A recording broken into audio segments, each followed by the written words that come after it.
Hi, I'm Weston. I love talking about the Astros, and I'm here to talk about game 93 where the Astros lose in the 10th inning, 13 to 12 to the Los Angeles Angels. Okay. I I I don't know what words I can conjure up in this video to adequately describe what this team is doing at the moment. Disaster. There's no disaster. Everything that physically could have went wrong with this game went wrong. Multiple players left with injury. Key players, I might add. Massive blown lead. The players who have been finally heating up, blow up. Okay. Well, pitching. We'll go to pitching. How about that one? Fromber pitched one of the games of all time. I don't know. Struck out 13 batters. Holy crap, right? 6 1/3 innings. He was striking out everybody. And if they weren't striking out, they were scoring. 5 earned runs in 6 1/3. And then throws a pitch in the 7th inning as the Astros continue to try to push him. Which makes sense. He wasn't too elevated in the pitch count and tweaked something. Leaves the game with an injury. Randall walks him out. And this coming off of him missing a game with an injury, they bring him back, and I did note that I would just let him sit out multiple because you don't want to risk a longer-term injury because you don't have the manpower to risk him being out for multiple weeks. Injured leaves. That's not great.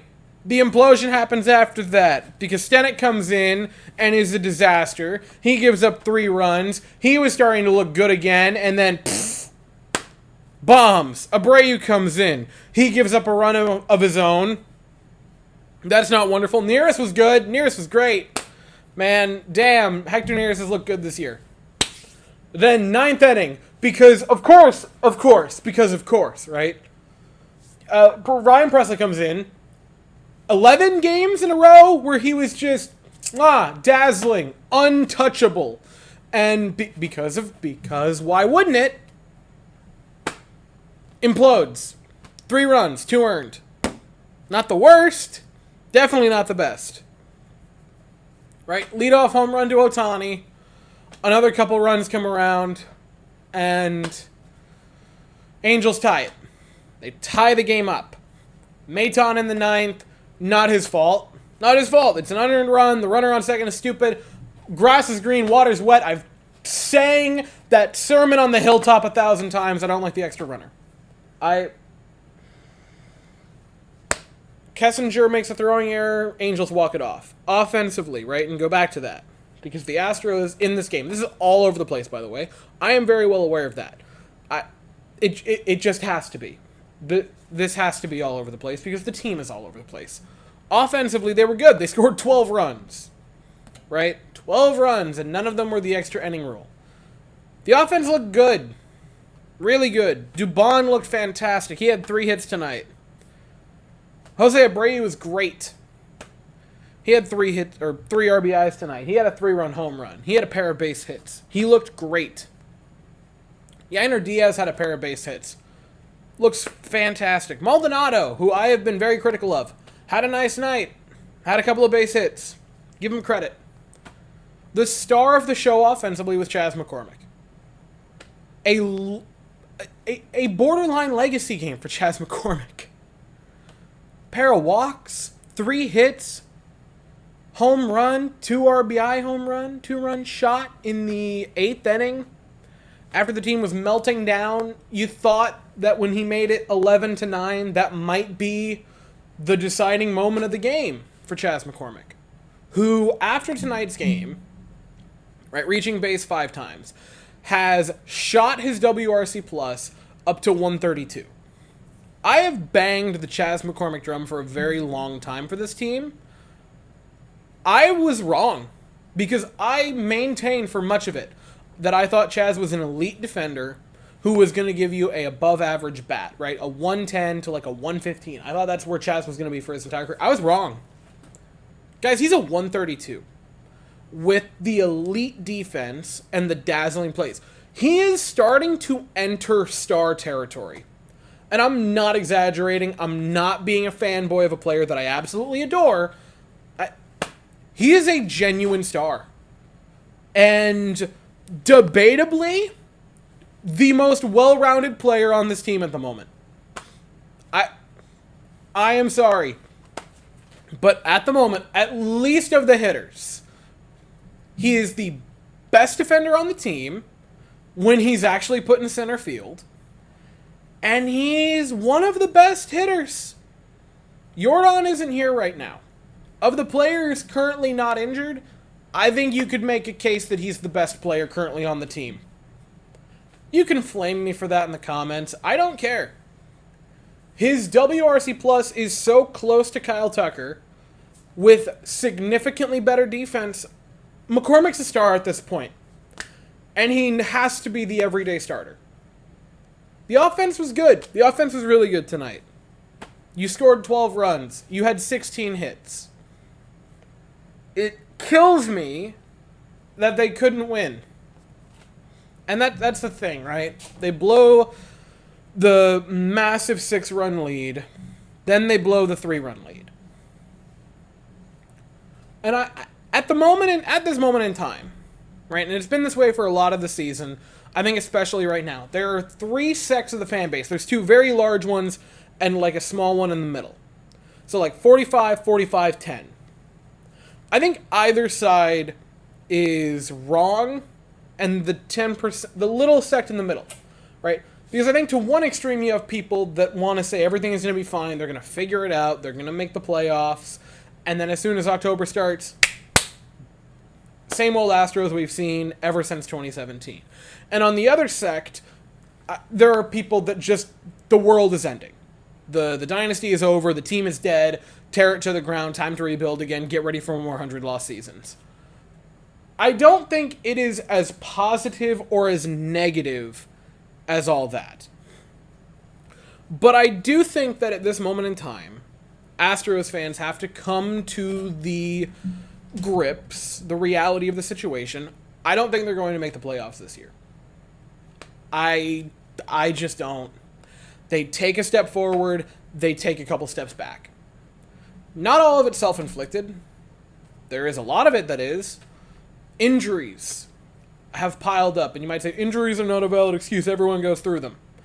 I know it's just bias, and obviously I pay a lot more attention to the Astros than other teams, go figure. I don't see injuries stacking up like this for other teams. They could be down their 4th starting pitcher in the rotation, depending on what Framber's injury is. They could be down another of the intended starting 9 opening day guys.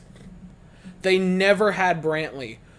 They've been going in and out with Chas McCormick, and when he is there, he should be a starting player. You've had Jordan be out for significant portions of time. Altuve has missed a lot of time.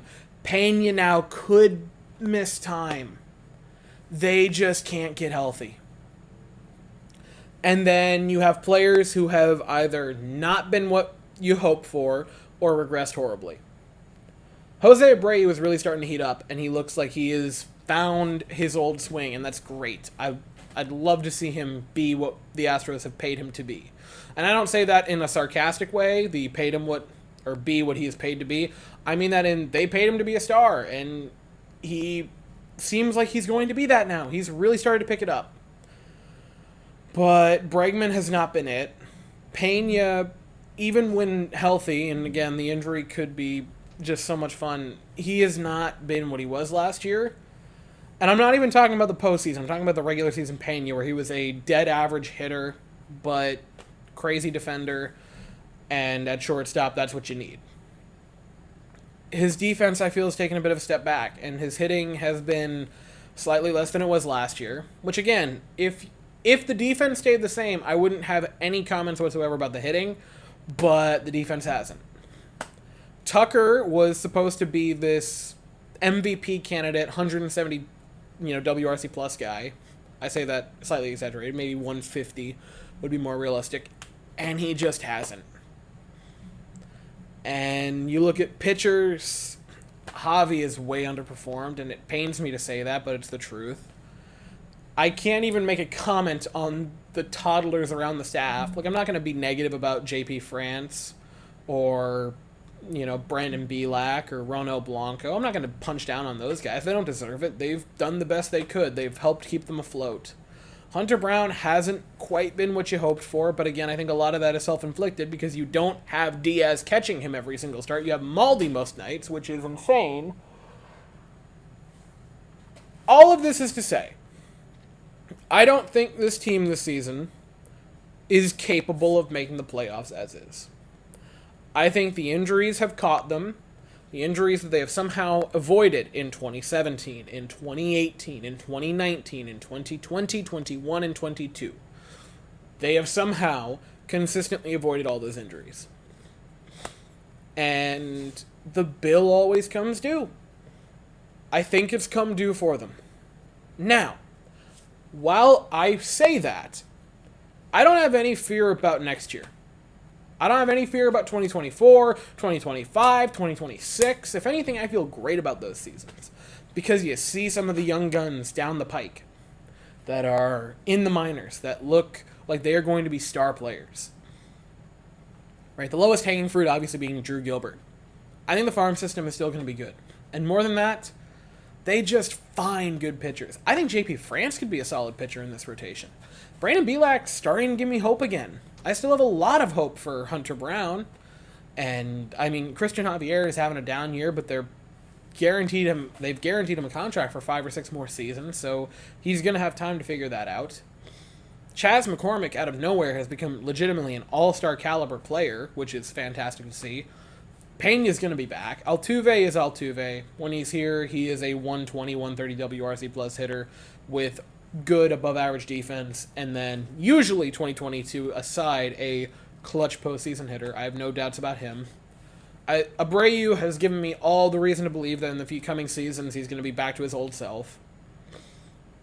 And you found the catcher of the future in Yainer Diaz. I don't have fear for the future of this team. But as it stands right now, I just don't think you can look at the Astros in 2023 and say, yes, they are going to find a way to make the postseason. I just don't see it. I really, really, really hope I'm wrong. And I hope that come October 3rd, whenever the postseason does start, I look like God's silliest goose.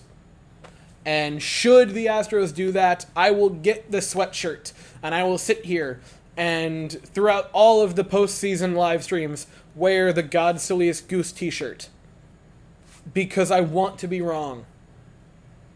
But I think we just kind of have to deal with the unpleasant truth that is, I don't think they got it this year. I think everything has caught up. And I think a mixture of bodies breaking down and just exhausted, mentally, physically, everything, this team has slowed. They don't have the juice like they did last year, or the year before that, or the year before that. And maybe it's a loser's mentality for me to say it. I don't think there's anything necessarily wrong with that. They have won a lot. They just won the World Series. I'm not going to flame them for being injury-riddled and tired, because they have made deep playoff run year after year after year after year. They have been Final Four for 6 years straight. They have been Final 2, 4 of those. They're playing more games than anyone. And not just that, more high-leverage, stress-inducing games than anyone else. And I sadly think we're witnessing the toll that takes on bodies and mentalities. And I feel all of this needed to be said. I'm not happy about any of it, but I just feel it's needed to be said. So the Astros tomorrow can win the series, which would be cool. 7:10 Eastern, 6:10 Central. The Astros send noted coffee enthusiast Christian Javier to the mound. And the Angels will send Tyler Anderson. I'll I'll be here afterwards to talk about it.